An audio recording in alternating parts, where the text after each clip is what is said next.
Welcome into Dealing with the Devils. It's Jack and JD. The Blue Devils fall to 7-4 in conference play after an 82-78 defeat to their rival, North Carolina. And the first thing I did, JD, was go brush my teeth because that left a bad taste in my mouth.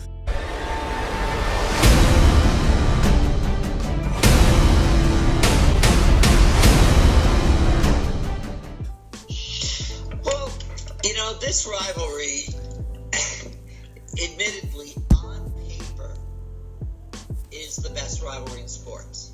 You cannot name any two teams that have played each other 100 times, and it was split 50-50, and the total points were separated by 3 or 4 points.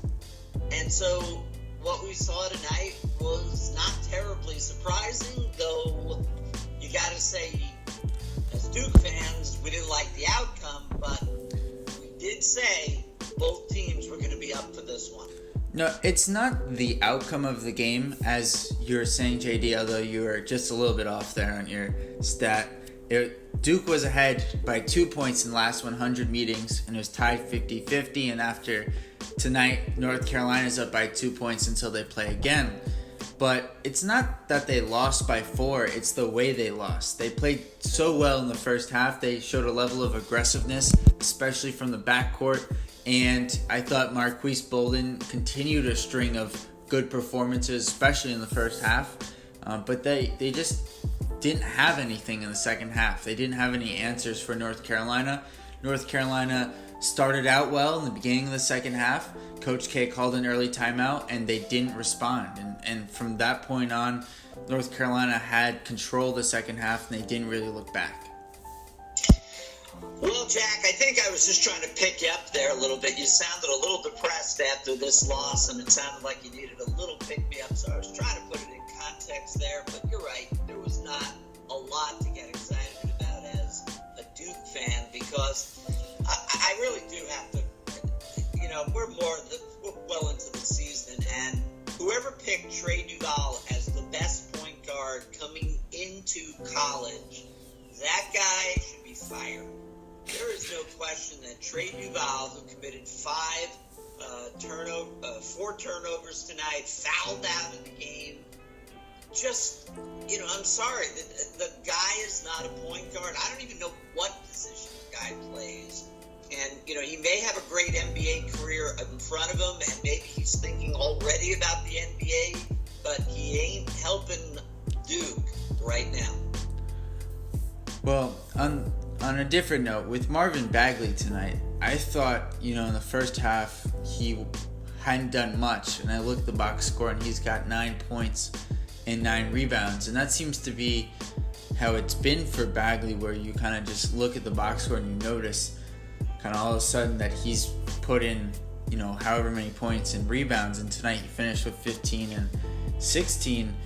But it seemed like, the Blue Devils as a whole, their offense in the second half, they just didn't have that same rhythm or aggression that was really came from both Allen and Duval in the first half. And I thought Duval showed flashes where, he had that big dunk, but he also had a couple of nice passes where he found Trent outside, and, he was knocking down his free throws. So there was a lot of nice flashes, but most of that was early on in the game, where late he kind of lost whatever it was he had in the first half.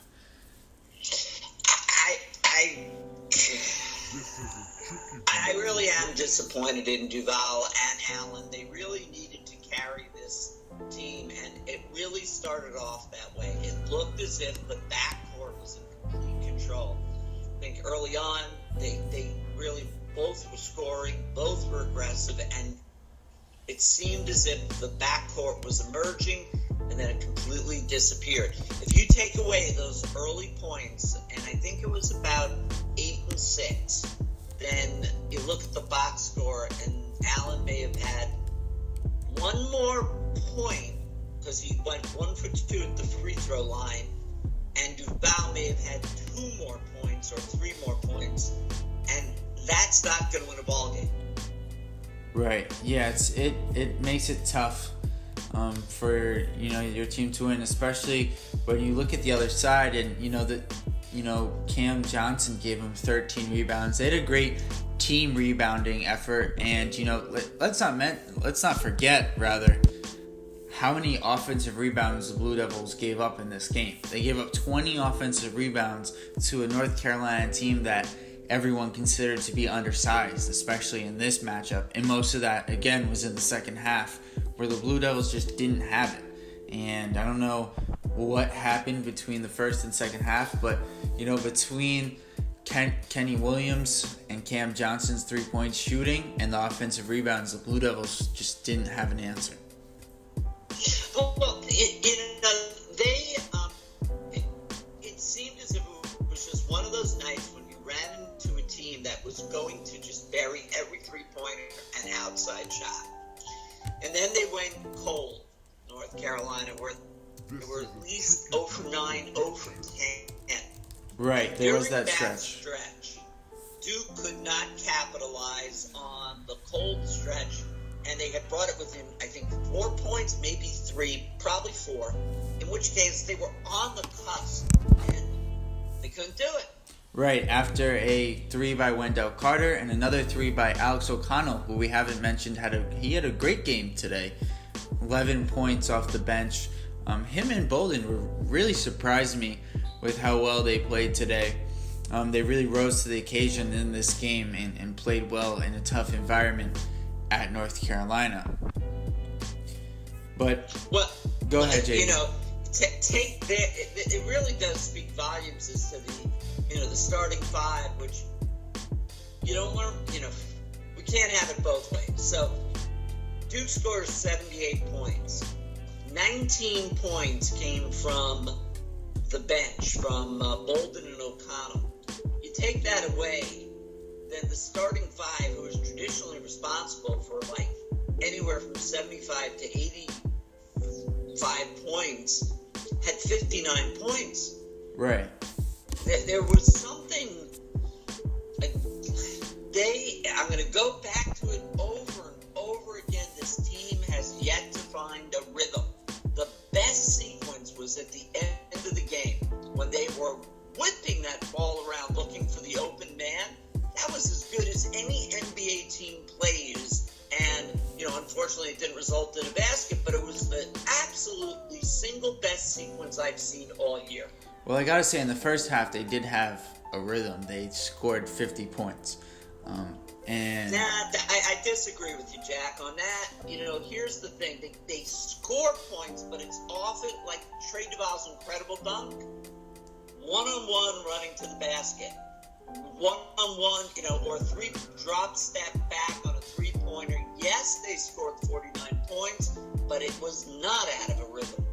So you think it was mostly contested shots? Either more one-on-one, although their assists were up for 19 was good for them, but still, there is something about a team when they're clicking that there's movement on the court and there's flow. And as a fan, you're watching it and you appreciate it. This Duke team, on a whole, has yet to find it. Either the bigs are down low, just scoring and gobbling up everything like vacuum cleaners, running up points, running up rebounds. There just isn't a flow on this team, and I'm going to just take it right back to Trey Duval. All right, well, JD, this was a tough loss. The Blue Devils, though, they'll get North Carolina again later on this season in Durham, but their next game at Georgia Tech, and Georgia Tech's been a below average ACC team. This could be a chance for them to rebound here. What do you think will happen on Sunday? The game is at Georgia Tech? Correct. So that's their third road game. It's like an NBA road trip almost. In a sense. And I will add, thankfully, St. John's beat Villanova, because that makes that loss look a little bit better. I still can't explain that. I mean, after going 0-11 in the Big East, that they beat Duke and then beat Villanova in back-to-back games. Good luck to everyone filling out their brackets this year. Good point, JD. So when you get to the Georgia Tech game, third game on the road, I'd love to say they're going to bounce back. They're not that great a team, but this is their third game, road game. And I'm going to say it's going to be closer than anyone would think. I don't care how much Coach K yells at them. Until he figures out a flow in this team, they are subject to, any team coming out aggressive against them and potentially making it a close game. If not, they've already gotten 5 losses. All right, well, that was a tough game number 24. We'll see the Blue Devils on Sunday. That was Jack and JD in Dealing with the Devils.